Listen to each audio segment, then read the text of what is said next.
15 जुलाई को विद्याधर का रास्ता थाना माड़क चौक के राहुल सेठी ने एक मुकदमा दर्ज कराया था कि उसकी एक पुरानी पैतृक हवेली है जो जीर्ण शीर्ण अवस्था में थी। उसको उसने रिनोवेट कराने के लिए उसको डिसमेंटल करके एक ठेकेदार है महेश मल्होत्रा, उनको ठेकेदार बनाया था और उसको डिसमेंटल करके नया बनाने का ठेका दिया था, जिस पर ये 2025 नवंबर दिसंबर की बात थी। उन लोगों ने उसको डिसमेंटल किया और डिसमेंटल करने के कुछ दिन बाद राहुल को पता चला कि उसके घर की दीवार में कुछ सोना चांदी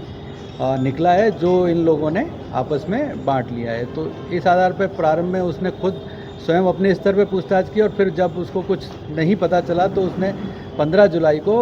माड़क चौक पर मुकदमा दर्ज कराया। चूँकि घटना करीब 10 माह पुरानी थी और कोई भी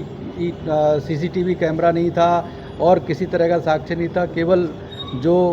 ठेकेदार था और उसके मजदूर थे वही लोग उसको वो थे, तो उनसे प्रारंभिक पूछताछ में कहीं कोई बात नहीं आई थी। फिर हमने अपने माड़क चौक थाने की स्पेशल टीम को और डीएसटी जो उत्तर की टीम है उनको इस काम के लिए लगाया, जिन्होंने लगातार पीछा करके और लगातार इनको इंटरोगेट करके सभी मुलजिम जो आरोपी हैं उनको, जो ठेकेदार और उसके कर्मचारी थे, उनको इंटरोगेट किया। उस आधार पर ये बात सामने आई कि उसमें अभी तक जो हम लोग पूछताछ में उनसे निकलवा पाए हैं वो ये था कि 2 चांदी की सिल्ली थी बड़ी, और इसके अलावा करीब 1500 के करीब सिक्के थे चांदी के। तो ये सामान उन्होंने अभी बताया हमें, जिसमें से हम लोगों ने 2 चांदी की सिल्ली जिनकी वजन जो है वो करीब 67 किलो के आसपास है,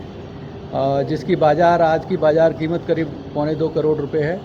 वो उनसे हमें रिकवर करने में सफलता प्राप्त हुई है। इसमें हमने 5 मुलजिमों को, जिसमें ठेकेदार जो महेश मल्होत्रा है और उसके साथ के लोग, जो ये सभी जो लोग हैं ये रामगंज इलाके के मंडी खटीकान के आसपास के रहने वाले हैं,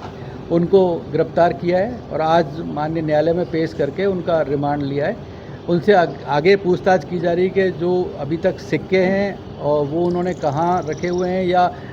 कहीं बेच दिए हैं, तो उनको भी रिकवर करने का प्रयास कर रहे हैं हम लोग। इसके अलावा और भी चीज़ अगर उसमें उनको खुदाई में मिली है तो उसको भी आगे रिमांड के दौरान पूछताछ की जाएगी। हम लोगों ने अभी तक जो पूछताछ की है उसमें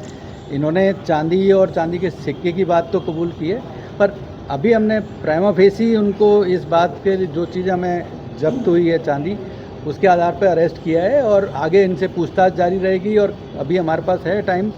तो इनसे और सभी लोगों को आपस में क्रॉस करके पूछताछ करेंगे तो चीज़ें सामने आ जाएंगी। नहीं, अभी तक हमारी नॉलेज में तो ये बात पहले नहीं आई है, लेकिन अब चूँकि आप बता रहे हैं इस तरह से, और ये बात सही है कि इसने कई हवेलियों को रिनोवेट किया है, पुरानी को तोड़कर और नया बनाया है, तो इस बारे में भी रिमांड के दौरान इससे पूछताछ की जाएगी। अगर ऐसा कुछ मिलता है तो हम आगे और कानूनी कार्रवाई करेंगे।